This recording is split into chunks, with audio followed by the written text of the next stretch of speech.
Yeah, welcome back to the channel, you guys. Welcome back to Ironclad RC.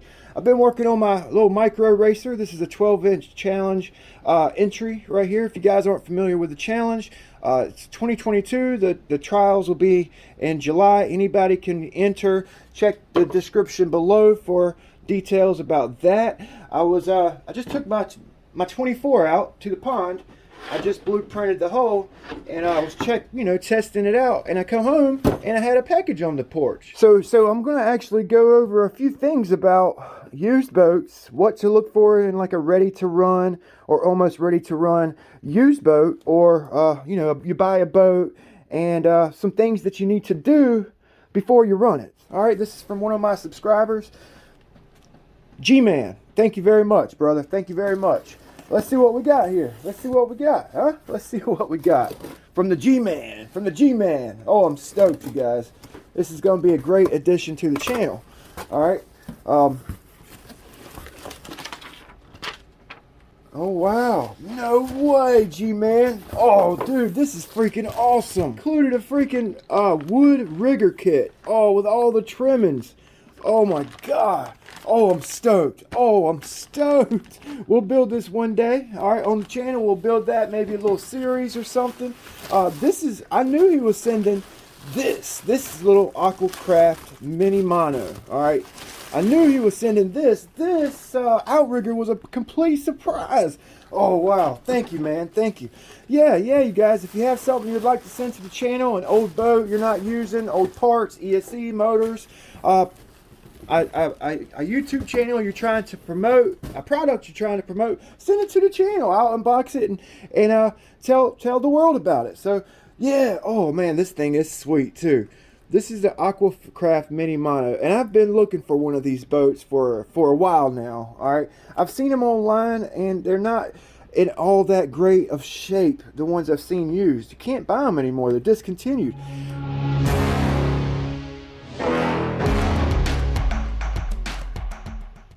So G-Man actually included a little information about what he's done to this boat so far.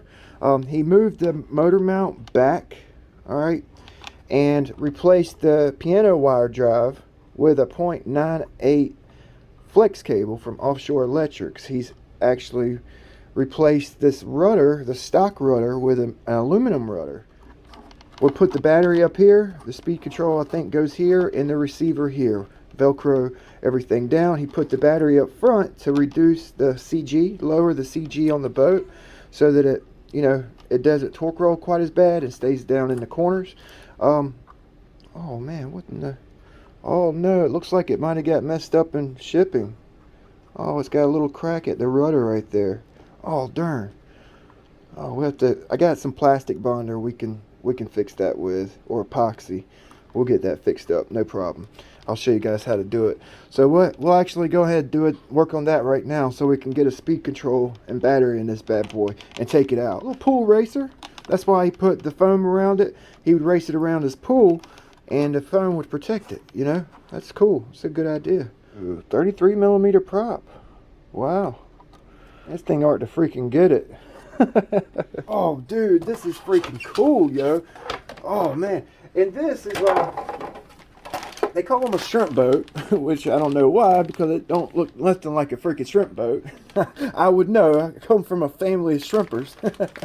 But I see this boat all the time. Before I bought this guy, all right, before I bought this hull and built it, I was going to get this wooden shrimp boat hull and build. All right, I was thinking about it. I decided with this boat, but oh, that's freaking awesome.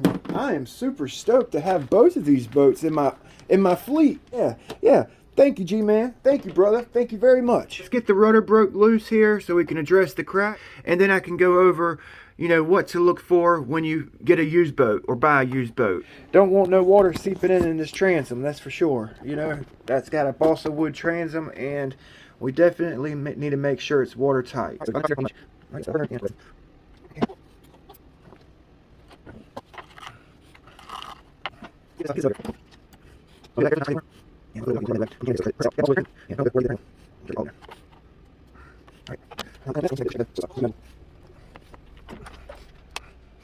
There we go. Yep, that should do it, you guys. That should do it. See that? That should do it. I'm gonna put some pressure on there. See how I got this clamp on it? Alright. Piece of micro cord, hold the clamp up there, and then a little bit of pressure on our crack. I'm gonna take some of the same 5-minute epoxy. I'm gonna mix some of my fiberglass hairs in there, some of these little hairs. I'm not gonna cut them up fine. I want to leave them along and reinforce in the transom area where the rudder is going to be screwed in. Okay, since we have a weak spot here where it's cracked, I think that's going to do it some good. A little bit of reinforcement on the inside, but we don't want to go too heavy. We want to keep the boat light. It's really light, very lightweight. So that's what I'm going to do. I'm going to go ahead and epoxy in there with the fiberglass hairs. I'm not going to record it. It's hard to get to, and you guys probably wouldn't see anything.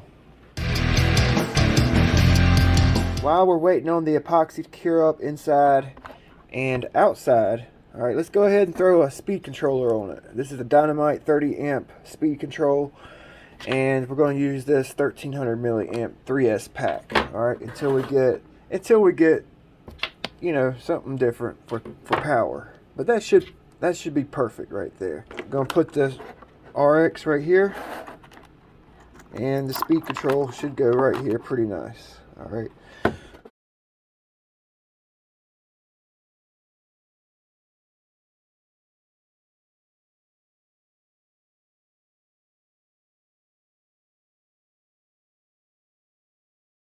I got the ESC hooked up, the receiver, the batteries in there. Let's just spool it up and see what we need to do. You need to check your steering linkages on your rudder. Make sure all your steering linkages are good. Maybe Loctite your linkages if needed. Make sure your propeller nut's not going to come off when you take it out for your first time. Make sure your trim tabs and everything's tight. We might need to go through and tighten these guys here up. Used boats, they get used, and a lot of times people get rid of stuff. It's wore out and they're ready to upgrade or something. So you have to go through them. All your wires, make sure they're out of the way, not touching any moving parts. Make sure your collet's tight. Make sure you got Loctite on the collet screw. Also Loctite on your drive dog. So yeah, let's spool it up. Let me quit jacking my jaws trying to help somebody out. If you guys are buying new used boats, this is a perfect example. Ooh, about cut the damn cooling tube off. Nice. It sounds like it's got some grease on it, so I'm gonna put some more on. But if it were to start making a bunch of crazy noises at this point when you're spooling it up, you definitely need to put grease on your shaft.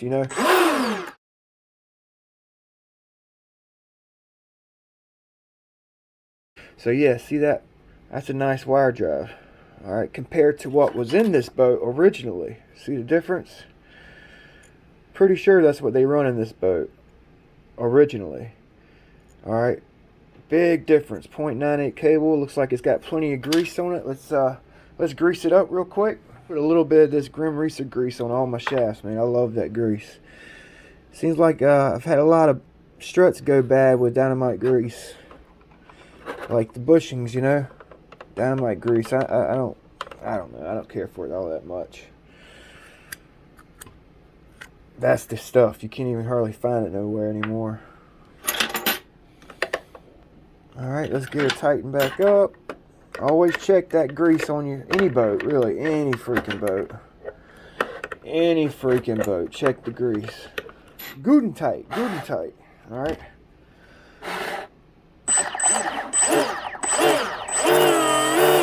Yeah, that sounds good.